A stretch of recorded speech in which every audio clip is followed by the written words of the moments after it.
आज ही Doubtnut app download करें। डाउटनट पर होगा अब आपके सभी मैथ्स, केमिस्ट्री, फिजिक्स और बायोलॉजी डाउट्स का सफाया। बस अपने क्वेश्चन की फोटो खींचो, उसे क्रॉप करो और तुरंत वीडियो सोल्यूशन पाओ। Download now. चलिए पहले भी क्वेश्चन पढ़ लेते क्या कह रहा है। A block M1 strikes a stationary block M3 inelastically, ठीक है।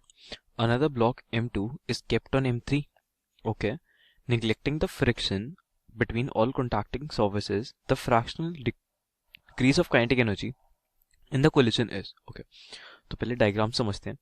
जैसे मेरे पास ब्लॉक है, ये M1 और ये मेरा दूसरा ब्लॉक है M3, जिसके ऊपर मेरा एक ब्लॉक रखा हुआ है M2। द M1 हमारा रेस्ट पे है और M1 is moving with velocity u and strikes inelastically। यहाँ पे कोलिजन होगा, कोलिजन में ऐसे दिखा रहा हूँ। और फिर inelastic मतलब it will get joined, it will be joined, ठीक है। अब हमारे को inelastic का मतलब क्या हुआ? inelastic M1 is joined to the system and it moves with constant velocity and it moves with a same velocity, okay। But उन्होंने बोला क्या? There is no friction. अब अगर फ्रिक्शन नहीं है तो M2 विल क्या होगा? अब बिना फ्रिक्शन के ये M2 M3 के ऊपर हो नहीं पाएगा, तो M2 नीचे गिर जाएगा, वो रेस्ट पे ही रहेगा। तो ये दूसरी माई स्टेट, ये M2 हो गया, ये मेरा M1 और ये रहा मेरा M3। Now they both will move with the velocity v, common velocity, ठीक है। M2 remains at rest as there is no friction। कोई फोर्स नहीं है ना जो उसे मूव करेगी आगे, इसीलिए it remains at rest. Friction, okay.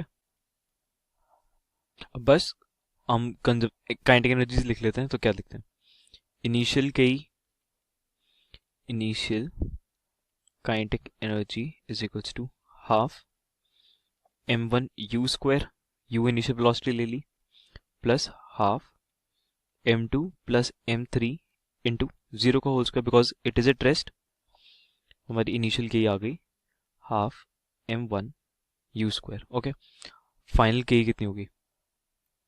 Final K is equals to half m1 plus m3 v square plus half m2 into zero का होल स्क्वायर। तो ये हमारी कितनी आ गई? Half m1 plus m3 into v square, ठीक है। तो हमारे को v निकालना है, कॉमन वेलोसिटी। उसके लिए क्या करेंगे? Conservation of linear momentum, conservation of linear momentum लगाते हैं, करते हैं। तो ये आ जाता है हमारा m1 into u plus m2 plus m3 into zero is equals to m2 into zero plus m1 plus m3 into v। तो ये आ गया मेरा m1 u by m1 plus m3 is equals to v, ठीक है। तो मेरी kinetic energy final कितनी आ जाती है? KEF is equals to half m1 plus m3 into m1 square u square upon m1 plus m3 का होल स्क्वायर। तो ये कितना आ गया? Is equals to half m1 square u square upon m1 plus m3। तो हमारे से पूछा था the fractional loss in kinetic energy. Fractional loss क्या होगा? डेल्टा के ही अपॉन के ही इनिशियल। तो डेल्टा के ही लिख लेते हैं, कितने है की? Half m1 square u square upon m1 plus m3 minus half m1 you square upon half m1 you square. ठीक है, पहले डिवाइड कर लेते हैं। तो क्या आ गया हमारे पास, इज इक्वल्स टू हाफ से हाफ कैंसिल हर जगह, m1 से m1 कैंसिल, ये बचा हमारे पास m1 upon m1 plus m3 minus 1। तो ये मेरा कितना हो जाता है, m1 minus m3 upon m1 plus m3। तो ये मेरे पास कितना हो जाता है, is equals to minus m3 upon m1 plus m3।